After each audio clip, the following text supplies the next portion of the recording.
Hey everybody, I'm Jason, and this is Jay's. Holy smokes, I need to shave. It's the holidays, man. Happy New Year to everybody. It's New Year's Eve. It's about, I don't know, noonish. I got the heat going out here in the shop. Got some new subscribers.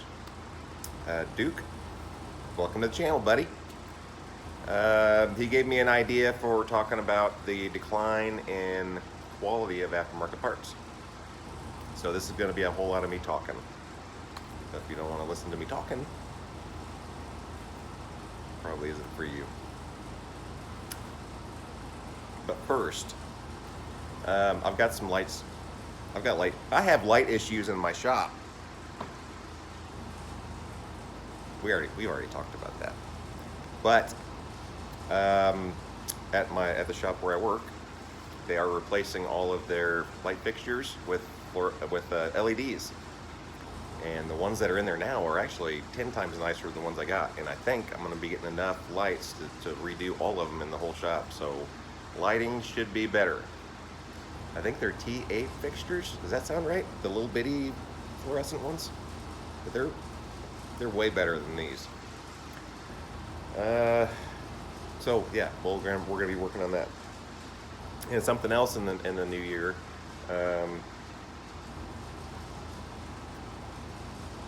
I totally lost my train of thought. Where am I? Who am I? It's been 2 weeks since I made a video, and I missed you guys. I wasn't planning on making one until next weekend, but I don't know. I missed you guys. I missed making videos. So thank you, Duke, very much for the comment. Anytime you guys want me to cover anything in a video, Ford related or otherwise, I'll be more than happy to. Some of you guys may or may not know that I'm a body man for a living, so I know quite a bit about the new stuff. And my background was in restorations before I started doing production work, so I know a little bit about old cars too.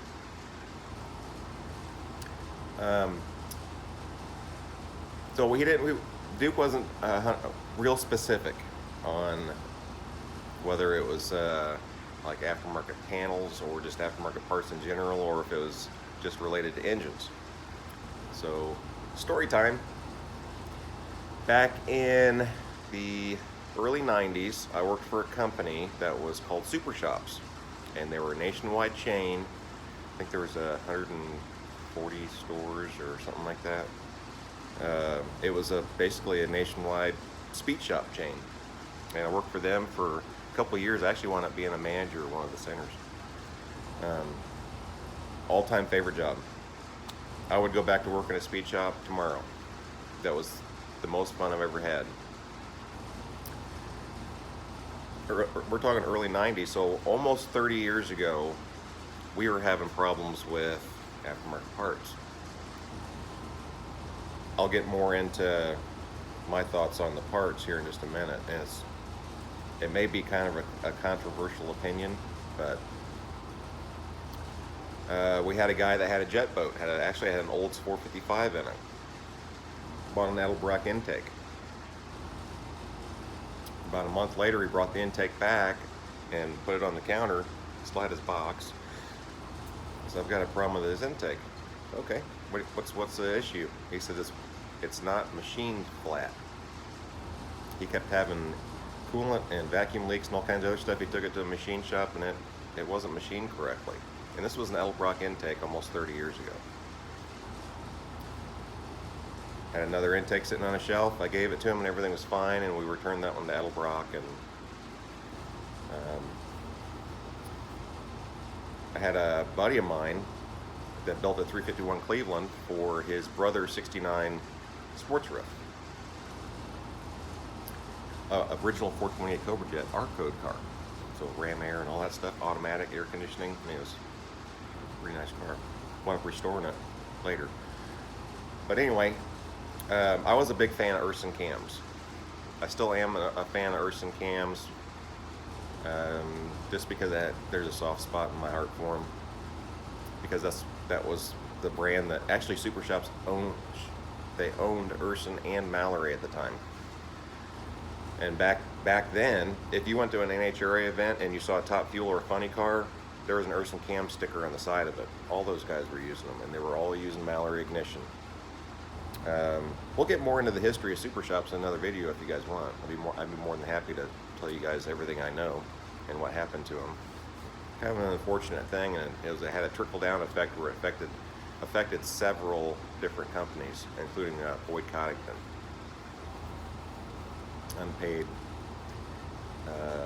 Unpaid bills. But anyway, I don't really want to get into that right now, but I kind of want to.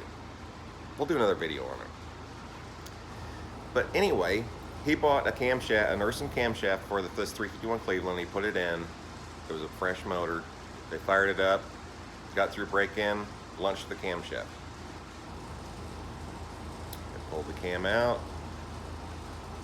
But this buddy of mine actually worked at super shops also. So he calls Urson, say, hey, I had a problem with this cam. They're like, no problem, send us it back and just pull another one off the shelf. So they take the engine apart, they clean everything out, they check it, make sure everything's cool, put another camshaft in it, fire it up, gets through break-in, launches the camshaft. It wipes multiple lobes. I wound up buying that engine from him, and I figured out that there was a valve spring and valve train geometry issue, and I wound up getting it fixed. And it really wasn't that bad. But I think the root of it was Crane Cams used to sell blanks to a bunch of different camshaft companies, and Urson bought cores from Crane. And I'm guessing that they had a batch of soft cores. And that's not the first time it happened. This goes, the whole camshaft failure thing goes way back. It goes back into the 70s. The Chevy 305s from the late 70s had a real bad habit of wiping camshafts out. They had to have lobes going flat. And it was traced back to soft cores. So I'm kind of a history geek. I don't know if you guys have figured that out or not, because I like talking about the history, a lot of this stuff on my channel, especially with engines and everything. And which is why I think I rubbed off on my daughter, because that's why she's actually in school to be a high school history teacher.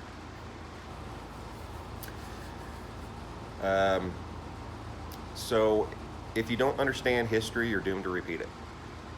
So thinking that the quality of products now are any worse than they have been, I don't know if that's 100% true, because we've been having problems with aftermarket parts for decades. We've had problems with OE parts for decades, but I will admit that things are getting worse now. And here's an example of why things like that happen. So I was watching a channel, I was just scrolling through YouTube, and I found a channel, Garage Goblin, I think it was called. And the guy, I got scammed on eBay. I bought this top end kit for my small block Chevy or whatever it was. It's a set of aluminum heads and intake, came with bolts and rockers and the whole nine. I got scammed. Meanwhile, he's taking the cylinder heads straight out of the plastic and putting them straight on the engine. I don't think he even looked at them. And he grabs these Chinesian bolts, head bolts, and puts them in and starts torquing them, and one of them busts off. So everybody's saying, you know, put ARP bolts in it and all this other stuff, which I 100% agree with. I wouldn't buy any cylinder head and not check it. The best, highest dollar cylinder head available, I would never take it out of the plastic and put it straight on the engine. Everybody's talking about, you know, using better head bolts, but not a single person said anything about the valve springs, the retainers, the keepers, the valves, the rocker studs, the guide plates, nothing. They're all made out of the same Chinesium crap that those head bolts were. If I was going to buy a set of Chinese casting heads, and it doesn't matter if it's from Promax or Flowtech or ProComp or Speedmaster or Spider or any of the other 100 names that they've been under, it's still a Chinese casting, and I would buy it bare. I would buy it bare, and I'd fill it with good stuff. which is exactly what AFR did with their new Enforcer cylinder head. They're offshore castings. They do the machine work and put the good stuff in them. So they're about as best that you can get. AFR has always used really, really good hardware. I think they use pack springs and Ferrea valves, and I mean, they use good stuff, which is why their cylinder heads cost a little bit more. You're paying a lot for the hardware.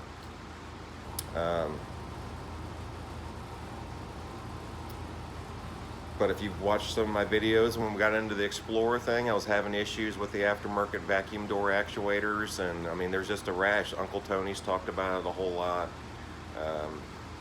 It's bad, but it's not all bad. But you have to go into it thinking that there might be an issue, so that you can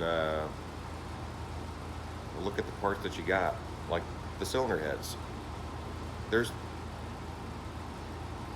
You have to remember that these cylinder heads are coming out of like a mass production machine shop. Metal shavings and dust and everything else flying around. So you pull that thing out of the package, and it may look like it's clean, but is it? Do yourself a favor when you buy something like that. Take the heads, pull the valve springs and everything off of them, at least lap the valves, at minimum, to see what kind of valve job it's got. And then you want to go through and you want to check the valve springs and make sure they're right for the camshaft that you're going to be running. And I don't know, I've had issues before and I've heard horror stories, so you know, I'm kind of setting my ways on what kind of hardware and stuff I'm going to use. Excuse me. ARP rocker studs, adjustable guide plates so I can move them around to make sure that the push rods are actually where they're supposed to be. You know, back in the day, the only guide plates we had were fixed. They had 2 slots cut in them and 2 holes where the bolt down to the studs. And there wasn't any way to adjust anything unless you cut them in half and moved them and then welded it back together, so that you can make sure that that rocker is staying centered on the valve tip the way it's supposed to, and that the push rod doesn't wind up at some funky angle or anything like that. It's not rubbing on the cylinder head. Or do your due diligence. This stuff costs a lot of money. Performance parts aren't cheap. Just make sure that everything is right when you put it together. And we're going to get into that a lot more when we do the 5-liter rebuild. We're going to be doing the 351. I've got a 391 small block Chevy stroker motor that came out of a dirt late model we're going to be working on. There's a lot of stuff. The 69, the 65, the 31 Model A. I mean, we're going to be getting into some stuff on this channel. And hopefully, some of my habits will rub off on a lot, especially you younger guys that may not be as experienced and don't know what to look for. But don't immediately think that you got scammed because you couldn't take something straight out of the package, put it on the engine, and have everything work the way you think it should be. And this is why. There is no such thing as an aftermarket performance bolt-on, direct bolt-on part. It's not a one-size-fits-all. That may be controversial. This is low volume stuff compared to what the OEs do. They're making hundreds of thousands of camshafts, hundreds of thousands of pistons. They've got it down. Now you buy a high-end piston, like from Diamond or from a really reputable company, their quality standards are going to be higher than like a Silverlight or a Badger or, you know, like a cast rebuilder piston. They're gonna go the extra mile just a little bit to make sure that all the burrs are gone and all that kind of stuff. Make sure everything looks really good. I'd say the less money you spend on a part, the more you need to look at it before it goes in or on your car. Aftermarket parts are universal. That was one of the things I made sure all my customers knew when I worked for super shops. If I handed them a carburetor, I made sure they knew this is a universal 750 double pumper Holly. It may not fit exactly the way you want it to. You might need a spacer, you might need different stuff for your linkages, you might need a spacer for your air cleaner, you might need a different air cleaner. You buy an Edelbrock carburetor, and they've got the fuel fitting that sticks straight out. You can't use a drop base air cleaner with that fuel line the way it is. You need this banjo fitting to get the fuel line down and away from your air cleaner. There's other things that are going to be required to make that part work on your car. Right down to tuning it. It's got a generic tune in it. These size jets, this accelerator pump, this accelerator pump cam, this, whatever. It's just a generic.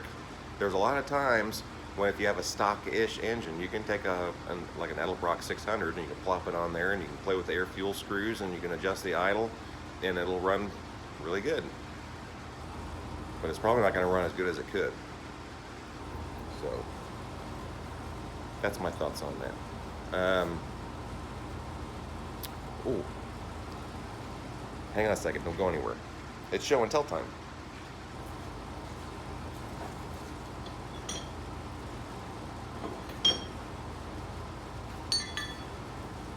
We're back to talking about connecting rods again. This is out of a 377 stroker small block Chevy. It was a dirt car engine that grenaded. You can see this it's toast. But I was watching a channel, it was New Guy's Garage, I think is what it's called. He's a natural in front of the camera. I don't know that all of his information is always 100% correct, but he was talking about things that you do where you get, you're going to polish the beams on your connecting rods and you might get 0.2 of a horsepower. No, you won't. This isn't for horsepower. These beams were polished, the rods were shot peened. This is to make the connecting rod stronger. It relieves surface tensions in the rod. This one was bushed for floaters. It's had material removed from all over the place. I had a hole drilled for oil to the bushing for the wrist pin. Got ARP bolts and stuff in it. But when you start modifying a stock connecting rod, you see how much material is gone? There's not a whole lot left of the rod itself. It's all bushing. Remember when I was talking in another video, I think it was small block Ford stuff, but I was talking about, taking stock rods and polishing the beams and shot peening them and maybe bushing them for floaters. We don't need to do that anymore because we have aftermarket rods. And there are still some guys that do, but by the time you spend this much time, money, and effort, you could buy a set of scat rods that'll be stronger. But if you look at how much material is gone, almost all that's left of the small end of this connecting rod is the bushing and just a sliver of the original steel. Now compare it to this guy. And this is better steel anyway. So no, stuff like this isn't going to make you more power, but it's going to add to longevity. It's going to make the rod stronger so that it'll hold up to more. And for Duke, he asked me about the fulcrums on the small block Ford rockers. We'll go grab a couple of them and then we'll talk about it. I had my camera glasses on so I could see what I was talking about. He was asking about what direction those grooves in the fulcrum should face. Pretty much all of them in this engine, the narrow side is towards the push rod. But he said the engine that he took apart that he was pretty sure had never been apart before. See, this was the same way. That was pointing towards the push rod. He said there was like 3 or 4 of them that were different than the rest of them. He didn't know if it was a manufacturing difference or issue, or I don't think Ford cared, to be honest with you. It's still going to do the same thing. I do it a certain way just because I like getting into the habit or the routine of doing something a certain way. My train of thought is the oil is coming up the push rod and goes through that hole, hits that deflector, and goes down at the fulcrum. I'll install it with a wide end towards the push rod so that it kind of directs a little bit of oil towards this hole down onto the valve spring and down onto the valve tip. But honestly, I don't think it makes any difference whatsoever.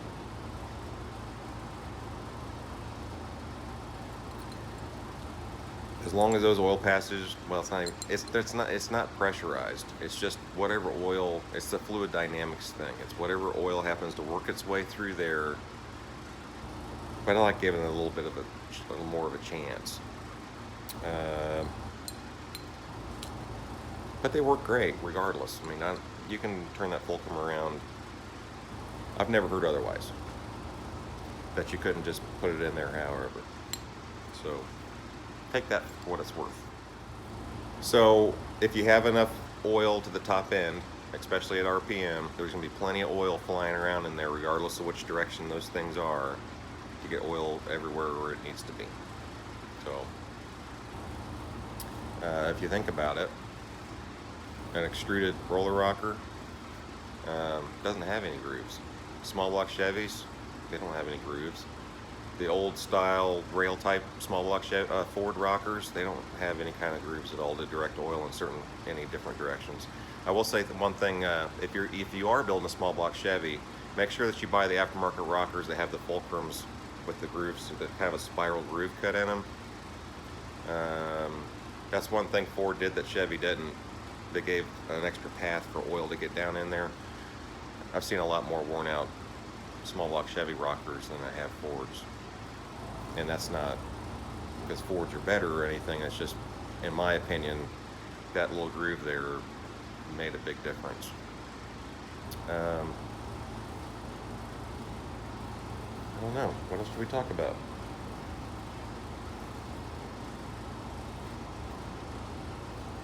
Oh, you're supposed to make a video today. This is just something I did because I felt like it.